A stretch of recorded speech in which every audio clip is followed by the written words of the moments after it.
وكل اللي بيفكر فيه دلوقتي انه يحاول يوصل لاهل بيته. يبص سعيد حواليه في كل مكان في المصنع، مفيش اي حد موجود. لاحظ ان الميه اللي بتقع من الحنفيات دي الميه نازله بتغلي، ما بقاش فاهم اي حاجه، وكل اللي بيفكر فيه دلوقتي انه يرجع بيته ويحاول يوصل لاهل بيته. مجرد ما فكر بس في البوابه اللي بره المصنع اللي على بعد مسافه كبيره، لقى نفسه وصل للبوابه في 3 ثواني. اتخض سعيد من انتقاله من مكان لمكان بشكل مفاجئ. حاول ان هو يفكر تاني يوصل لبيته، ويا ترى اهل بيته عاملين ازاي، ويا ترى رد فعلهم ايه عن الموضوع. ومجرد ما فكر بس لقى نفسه وصل الشارع بتاعه في 3 ثواني.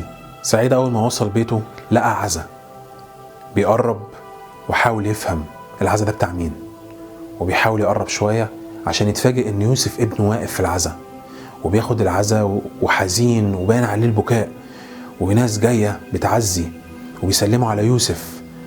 وبدأ يلاحظ كمان كلهم أصدقائه ومعارفه وزمايله في الشغل، وكمان لاحظ مدير الشغل الأستاذ سامر جاي يعزي، وكل ده ومش عارف العزا ده بخصوص مين.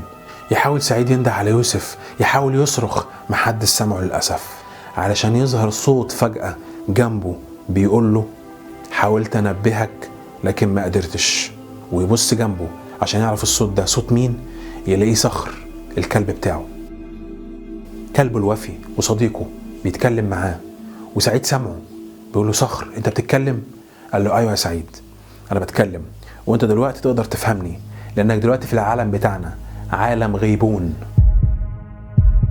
حاولت امنعك يا سعيد، حاولت امنعك انك انت تروح المصنع باي شكل، لان لقيت ارواح الشر بتحوم حوالينا في كل مكان، وكانت موجوده فوق البيت بشكل رهيب. والارواح دي لما بتكون موجوده احنا بنعرف ان في اذى وان في شر وان في موت هيصيب حد في المكان. وكان اقرب احتمال هو انت يا سعيد، بسبب الوقت والظرف اللي انت كنت خارج فيه ورايح في الشركه. انا حسيت ان انت المقصود، لان الارواح دي بتبقى جايه تشهد على اذى حد او موت حد من اهل البشر. سعيد لقى ياسمين بنته نازله من البيت وهي بكامل اناقتها، لابسه لبس شيك جدا ومش باين عليها اي حزن، وخرجت على اول الشارع وخدت تاكسي وراحت مشوار، مش عارف هي رايحه فين في الوقت ده. لاحظ كمان سعيد بان مكرم صاحبه بدأ يتجه لبيته وطلع الشقة بتاعته. استغرب وحس ان في حاجة غريبة بتحصل. بلغ صخر انه يروح ورا ياسمين، يحاول يروح وراها ويعرف هي رايحة فين، وقرر ان هو يطلع شقته عشان يعرف ايه اللي بيحصل فوق، ومكرم طالع شقته عشان يعمل ايه. يطلع سعيد شقته ويبدأ يدخل عشان خاطر يلاحظ من بعيد زوجته لطيفة وهي بتستقبل العزا وكل الناس اللي جايين يعزوها. بص عليها من بعيد وحس بحزن شديد، حس بحزن شديد بقدر حبه ليها. كان نفسه يصلح سوء التفاهم اللي بينهم قبل ما تحصل الحادثه دي ويتحول لهيئته دي اللي مخليه ما حدش عارف يشوفه. هو شايف الناس كلها وما حدش عارف يشوفه.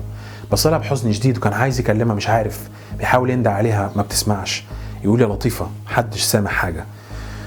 وفجاه لقي مكرم دخل العزا ودخل شقته وقرب من زوجته وقعد جنبها بيواسيها ويتكلم معاها. يقرب سعيد عشان يسمع ويلاقيه مكرم بيكلمها وبيقول لها خلاص بقى يا لطيفة، لازم تنسي ولازم تكملي عشان ولادك وعشان مستقبلك، انت تستاهلي احسن من كده بكتير. بدأ سعيد يحس ان مكرم بيلعب لعبة مش مظبوطة، بدأ يحس سعيد ان مكرم ناوي على نية مش كويسة. مكرم يكمل ويقول لها انا موجود عشانك وعشان اولادك، ولو احتجت حاجة في اي وقت هتلاقيني موجود. بدأ سعيد يفهم ان القرب منها ده مش من فراغ، هو عارفه من وقت ما كانوا أصحاب، وعارف إن مكرم مش إنسان كويس، مشاكله كانت كتير مع زوجته، وكان أوقات كتير يسأل على زوجة سعيد لما يكون في بينهم أي حوار. كان بيحاول سعيد إنه يتجنبه ويبعد عنه بالذات في الفترة الأخيرة، ولما لقى زوجته بتتكلم معاه بدأ يشك إن في حاجة. سعيد وهو بيسمع الحوار اللي بيدور بين زوجته لطيفة وبين مكرم بدأ يتضايق، بدأ يتعصب ويتنرفز، بدأ يحس بالغليان. الحوار اللي بينهم لاحظ ان لطيفة بتتكلم معاه ومستجيبة لكلامه، مش مجرد انها بتمنعه او بترفض، بالعكس بدأ يحس ان في استجابة من لطيفة.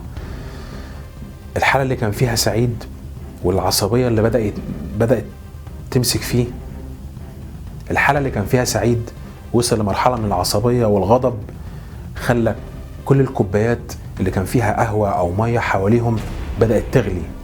بدأت كوباية المية اللي على الترابيزة اللي جنبه تغلي غليان شديد لدرجة انها انفجرت، والشبابيك طيار هوا شديد جدا جه راح داخل في المكان وخبط الشبابيك في بعضها. مكرم لاحظ وقام بص حواليه، وبعدين بص لطيفة قال لها يلا نخرج من هنا عشان في حاجة مش مظبوطة. وهو خارج مكرم ولطيفة قدامه بص وراه وبص ناحية سعيد، عينه جت في عين سعيد، وبعدين بص قدامه تاني وكمل.